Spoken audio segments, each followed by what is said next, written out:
नमस्कार, मैं अनिल गलगली।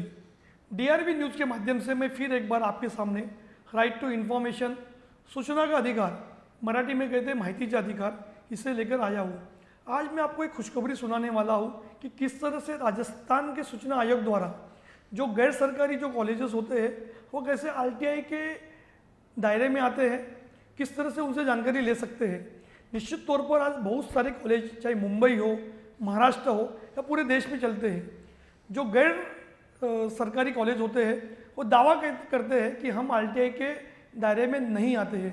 लेकिन जो भी सरकारी कॉलेज है वो तो आरटीआई के दायरे में आते हैं, लेकिन जो गैर सरकारी जो कॉलेजेस होते हैं जिन्हें आरटीआई के दायरे में लाने के लिए अलग अलग तरह से लोग प्रयास करते हैं।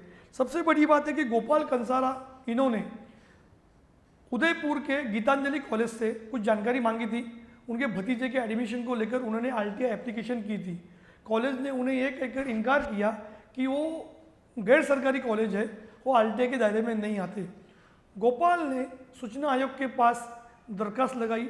सूचना आयोग ने इस पूरे मामले को लेकर 3 बार कॉलेज को नोटिस जारी की, लेकिन दुर्भाग्य से कॉलेज ने किसी भी तरह का जवाब नहीं दिया।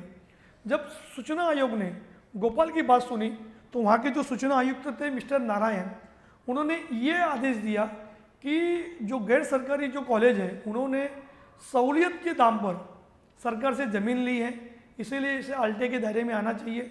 दूसरी बात, जो भी अलग अलग नियम और जिस नियमों के आधार पर कॉलेज चल रहा है उसे भी सरकार ने बनाया है, इसीलिए उसे आरटीआई के दायरे में आना चाहिए।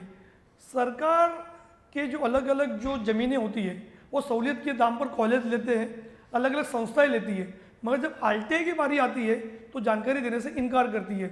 लेकिन उदयपुर के इस मामले में जो मिस्टर गोपाल थे उन्होंने डीवी कॉलेज, जिसका मामला सुप्रीम कोर्ट में चला था, उसका भी उदाहरण पेश किया और उन्हें सारे कागजात आयोग के पास सुपुर्द किए, जिससे साबित होता है कि वो कॉलेज ने सहूलियत के दाम पर ज़मीन ली थी। मिस्टर गोपाल की जो अलग अलग तर्क और दलील के बाद सूचना आयोग इस बात से सहमत हुआ, चूँकि उन्होंने सहूलियत के दाम पर ज़मीन ली है, सरकार के द्वारा बनाए हुए नियम पर कॉलेज चल रहा है, तो निश्चित तौर पर इसे आरटीआई के दायरे में आना चाहिए।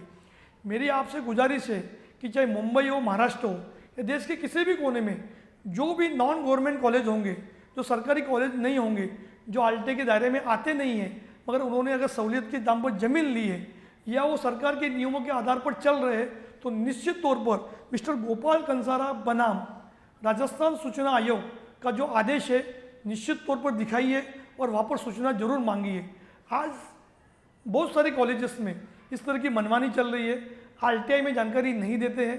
कहीं ना कहीं तो राजस्थान सूचना आयोग के इस निर्णय के बाद कई सारे कॉलेजों की पोल खुलेगी जो इस तरह का दावा करते हैं कि वो सूचना के आयोग के अंडर में नहीं आते हैं। उनके लिए आदेश निश्चित तौर पर अच्छा साबित होगा।